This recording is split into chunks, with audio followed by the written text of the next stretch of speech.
भगवान श्री कृष्ण ने पद्म पुराण में धर्मराज युधिष्ठिर से भी यही बात कही, तीसरी निष्ठा है मेरी तुलसी निष्ठा। कौन सी निष्ठा? कौन सी? मेरे को कम सुनाई देता है, थोड़ा जोर से बोले। तुलसी निष्ठा। भगवान कहते हैं तीसरी निष्ठा है तुलसी निष्ठा। और भगवान ने तो जगत को बताया कि तुलसी की क्या महिमा है। महाराज जी, हमारे वृंदावन के महान रसकाचार्य श्री रसखान जी बाबा जब वृंदावन में रहते थे तो इतनी इतनी तुलसी पहनते थे, इतनी तुलसी पहनते थे जिनकी गिनती करना भी बड़ा मुश्किल हो जाता था। बाबा इतनी तुलसी पहनते। एक बार किसी ने पूछ लिया, बोले स्वामी जी आप इतनी तुलसी क्यों पहनते हो? अरे एक तुलसी पहनने मात्र से कल्याण हो जाएगा, आप एक तुलसी धारण कर लो। तो रसखान जी हाथ जोड़कर कहते थे, भैया आपका जन्म तो सनातन धर्म में हुआ है, आप बड़भागी हैं, आप एक तुलसी भी पहन लेंगे तो कल्याण हो जाएगा। मैं तो मिलेच्छों में जन्म लेकर आया हूं, इसलिए मुझे भरोसा है कि इस तुलसी को धारण करके मैं एक दिन गिरधर को पालूंगा। इस तुलसी को धारण करके ही एक दिन मैं गिरधर को पालूंगा। क्योंकि भगत को कोई काम नहीं, भगत तो केवल ये देखता है ठाकुर जी की प्राप्ति में कौन सा साधन सुलभ। भगत को कहा सीकरी सो काम, कहा सीकरी सो काम, भगत को कहा सीकरी सो काम। आवत जात पनैया टूटी, बिसर गयो हरि नाम। जाको मुख देखे दुख लागे, ताको करने पड़ो प्रणाम। कुम्मन दास लाल गिरधर बिनो, कुम्मन दास लाल गिरधर बिनो, और सबई बेकाम। भगत को कहा सीकरी सो काम। भक्त के लिए और कोई साधन है ही नहीं। हमारे आचार्य कह रहे हैं जिस दिन पहचान हो गई ना उस दिन काम बन जाएगा। बोले आचार्य अष्टछाप के महान कवि कह रहे हैं, भई अब गिरधर सो पहचान। बोले क्या हुआ? भई अब गिरधर सो पहचान। मेरी पहचान तो अब ठाकुर जी से। इसलिए वो कह रहे हैं कि तुलसी केवल एक काष्ठ नहीं है, तुलसी केवल काष्ठ नहीं है, तुलसी केवल पत्ता नहीं है। आचार्य कहते हैं भारत के लिए तो पत्ता तार देगा, पत्ता तार। ये केवल तुलसी वृक्ष न जानिए, गाय न जानिए डोर, विप्र मनुष्य न जानिए, ये तीनों नंद किशोर, ये तीनों नंद किशोर साक्षात ठाकुर जी हमारे। भागवतकारों ने हमारे यहाँ लिखा है, आचार्यों ने, राम जी कह रहे हैं, विप्र प्रसादा धरणी धरोवर, विप्र प्रसादा कमला वरोहम, विप्र प्रसादा अजिताजितो हम, विप्र प्रसादा मम राम नामम। जानते हो मेरी रावण से विजय कैसे हो गई? बोले कैसे? बोले मैंने सदा सर्वदा ब्राह्मणों के चरणों की भक्ति करी है, तभी तो मैंने विजय प्राप्त करी। तुलसी साधारण नहीं है, ठाकुर जी भी जिसको प्रिय मानते हैं, ठाकुर जी के लिए भी जो सदैव प्रिय है। महाराज जी हमारे यहाँ पुराण में वर्णन है, एक बार नारद मुनि कल्प वृक्ष का पुष्प लेकर आए। महाराज जी, नारद जी कल्प वृक्ष का पुष्प लेकर आए तो नारद जी ने विचार किया, अरे ठाकुर जी 16,108 विवाह कर लियो। बोले ठाकुर जी ये जो पुष्प मैं लेके जा रहा हूं, ये पुष्प ठाकुर जी निश्चित तौर पर सत्यभामा को देंगे।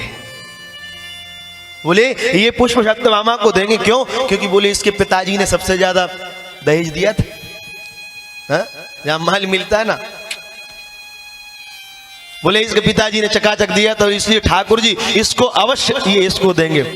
पर प्राणनाथ जिस समय नारद जी उस पुष्प को लेकर गए आचार्य चरण कहते भगवान को पुष्प रखा, भगवान ने उसकी सुगंध ली और निकट में जगदम्बा पराम्बा रुक्मणी जी बैठी थी। ठाकुर जी ने पुष्प लिया और रुक्मणी को दे दिया। अब भगवान ने तो दे दिया, नारद जी का माथा खनक गया, बोले मैं तो समझता था सत्यभामा को देंगे, पर यहां तो बिल्कुल उल्टा हो गया। अब इतना जो उन्होंने कहा तो सीधे सत्यभामा जी के निज निवास में पहुंच गए। जो गुरुदेव भगवान को सत्यभामा ने देखा, खड़े होकर प्रणाम किया, बोले गुरुदेव आज के दिवस की मैं लेऊं बलिहारा, मेरे घर आया राजा राम जी का प्यारा, करूं दंडवत चरण पुकारूं, संतन पे बलिहारी जाऊं, आज के दिवस की मैं लेऊं बलिहारा। आज आप मेरी कुटिया में आए, मैं धन्य हो गई। गुरुदेव आज आपके मुखमंडल का चेहरा थोड़ा मलिन हो रहा है, क्या बात है? अब नारद जी तो यही सोच रहे थे कि कोई पूछ ले, कोई पूछ ले। तो सत्यभामा जी से नारद जी कहते हैं, बोले क्या करें देवी, हम तो सोच रहे थे कि भगवान तुम्हें बहुत प्रेम करते हैं। तो अच्छा तो फिर क्या हुआ? अब क्या करें, छोड़ो बात जो हो गई तो हो गई। अब वो कह तो दी, सत्यभामा जी कहते नहीं, बोले बताना तो पड़ेगी, बात क्या है, बात तो बताओ। देख देवी अब ना पूछे तो ही बढ़िया है। बोले गुरुदेव अब कुछ भी नहीं हो सकता, अब तो आपको बताना ही पड़ेगा, आखिर बात है क्या, आखिर बात तो बताओ क्या कारण है। जैसे ही कहा तो सत्यभामा जी से नारद जी कहते हैं कोई बात नहीं, जब अब तूने कह ही दिया तो ले मैं बता दूं। देवी मैं स्वर्ग में गया, स्वर्ग में मैंने कल्प वृक्ष का पुष्प तोड़ा और मैंने सोचा भगवान द्वारिकानाथ सबसे ज्यादा प्रीत सत्यभामा को करते होंगे, तो मैं उनके चरणों में ये पुष्प अर्पण करूंगा और वो उसकी सुगंध लेकर इस पुष्प को सत्यभामा को देंगे। पर देवी बुरा ना मानना, मैंने तो एक विलक्षण लीला देखी। बोले क्या? बोले मैंने दिया ठाकुर जी को, उन्होंने दे दिया रुक्मणी जी को। तो सुनो, तुमसे बिल्कुल प्रेम नहीं करते। जो इतना कहा तो सत्यभामा तो लाल हो गई एकदम, सत्यभामा जी को एकदम लाल।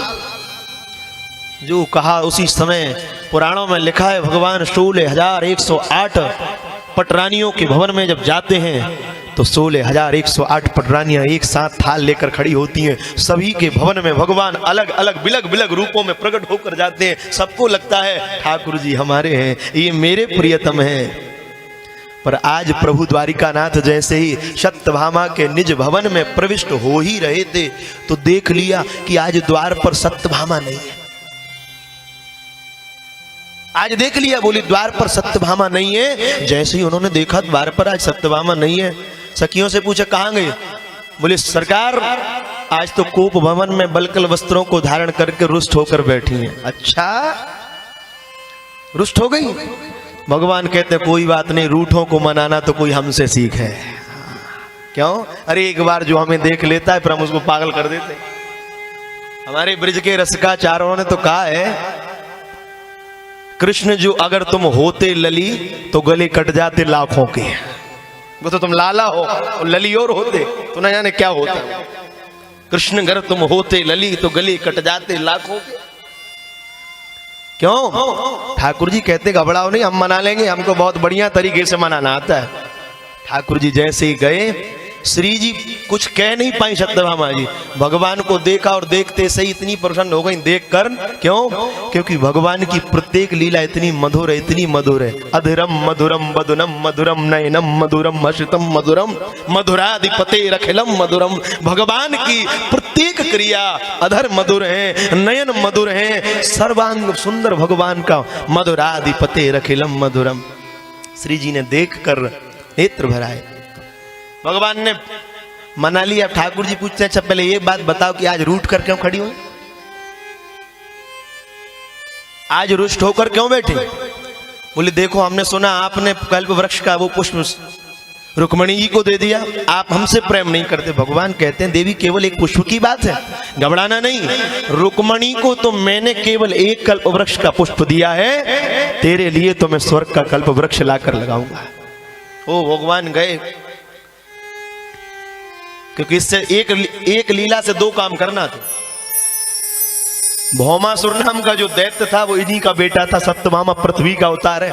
और कहा गया था ये जब तक विलग ना होती तब तक भगवान भौमासुर को मार नहीं सकते। और जब युद्ध हुआ था तो आप सब जानते हैं कामधेनु गाय आई हो, जब भगवान गरुड़ ने अपने पंखों को फड़काया, भगवान कहते हैं कि ये गाय को लेकर आया है, और वो पंख की नोक जब गाय में लगी तो उससे रक्त निकला, और उसके रक्त निकलने से ही तंबाकू की उत्पत्ति हुई। लोग बढ़िया चाव से तंबाकू खाते हैं। तंबाकू खाने वाले को ब्रह्महत्या जैसा महान पाप लगता है। ये दास नहीं कह रहा, पुराणों में लिखा है। और प्रमाण चाहिए होए तो 5 बजे के बाद मैं मिलूंगा सोनी जी के यहाँ, सारे प्रमाण दे दूंगा भगवत कृपा से। आज जो नहीं खाना चाहिए वही भी खा रहे हैं, जो खाना चाहिए वो तो खा नहीं रहे।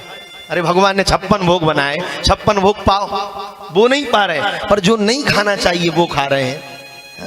जिस मुख से भगवान के गुणानुवाद गाते जाते हैं उससे अवक्ष वस्तुओं को आप खा रहे हो तो आप सोचोगे कि आपको भगवान मिल जाएंगे। भगवान कहते हैं भूत पलीत भले मिल जाए, मैं नहीं मिलने वाला, ये उन्हीं का भोजन है। हाँ। क्या खाना चाहिए क्या नहीं? अरे तुम तो मनुष्य हो, तुम्हें तो मैंने मनुष्य बनाया। अच्छे अच्छे वैष्णवों के घर अपने आप को वैष्णव कहते हैं, लहसुन प्याज जैसी वस्तुओं को ग्रहण करते हैं। आप बुरा ना मानना, मुझे कहने में कोई अतिशयोक्ति नहीं है, मेरी व्यासपीठ सदैव स्वतंत्र है। महाराज, कुत्ते की नासिका से लहसुन प्याज की उत्पत्ति हुई है, पढ़ो पुराण। नासिका से वैष्णव के लिए भगवान ने स्पष्ट मना कर, जो वक्षा वक्ष का भी कोई निर्णय नहीं है। जो खाना नहीं चाहिए वो खा रहे हैं, जो पीना नहीं चाहिए वो पी रहे हैं। अब लोग कहते हैं बोले भगवान हम तो इतने समय से भगवान को भज रहे हैं, अब तक क्यों नहीं मिल? तुम्हें मिल जाएंगे। अरे अब शास्त्रीय मर्यादा, क्या खाना चाहिए क्या नहीं। भैया पशु पक्षियों को पता है हमें क्या खाना है क्या नहीं खाना, क्या रहना है क्या नहीं रखना, क्या पहनना है क्या नहीं पहनना है। जिस राष्ट्र में गाय को घर में रखा जाता था वो गाय बाहर है, अब कुत्ता घर में है। सुबह सुबह यहाँ तो बढ़िया है, सुबह सुबह महानगरों में घूमने जाओ तो बढ़िया चाव से कुत्ते को घुमाते हैं। अब ये समझ में नहीं आता सेठ जी कुत्ते को घुमा रहे हैं कि कुत्ता सेठ जी को घुमा रहा है।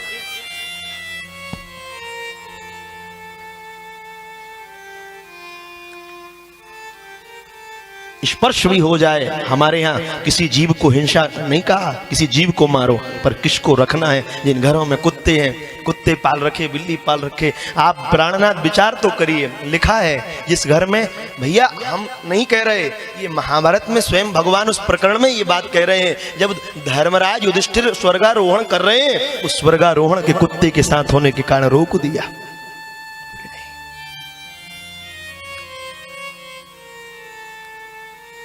ये बात दास नहीं कह रहा, पर हम बड़ी विनम्रता से कहें, जिनके घरों में जो नहीं पालना चाहिए उन जीव जंतुओं को पाला जाता है। भैया पितृ जल ग्रहण नहीं करते, ठाकुर जी हब्ब नहीं लेते, आपका सब निष्फल हो रहा है। फल क्यों नहीं मिल रहा? जब कहा गया है एक घड़ी आधी घड़ी आधो में पुनियाद, तुलसी संगत संत की कटे कोटि अपराध, तो प्राणनाथ आज तक तो अनुभव हो जाना था, पर हमने उसको पालन कहाँ किया।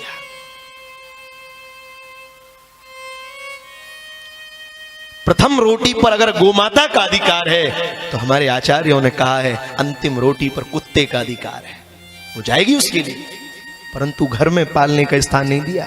घर में पालना है कि नहीं पालना। और अब तो देखो, एक जगह मैं कथा करने गया तो वहां रुकने की व्यवस्था करी, बोले महाराज आपकी रुकने की व्यवस्था ही नहीं है। मैंने कहा बहुत बढ़िया बात है, यहीं रुकेंगे।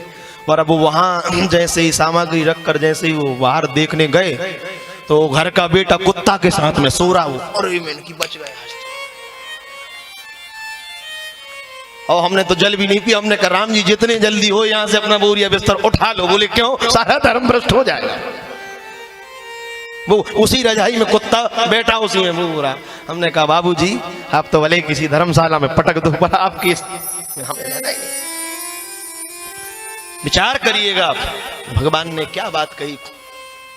इसलिए भगवान सत्यभामा को लेकर जैसे ही गए तो कल्प वृक्ष को लेकर आए, सत्यभामा जी के निज ग्रह में लगाया।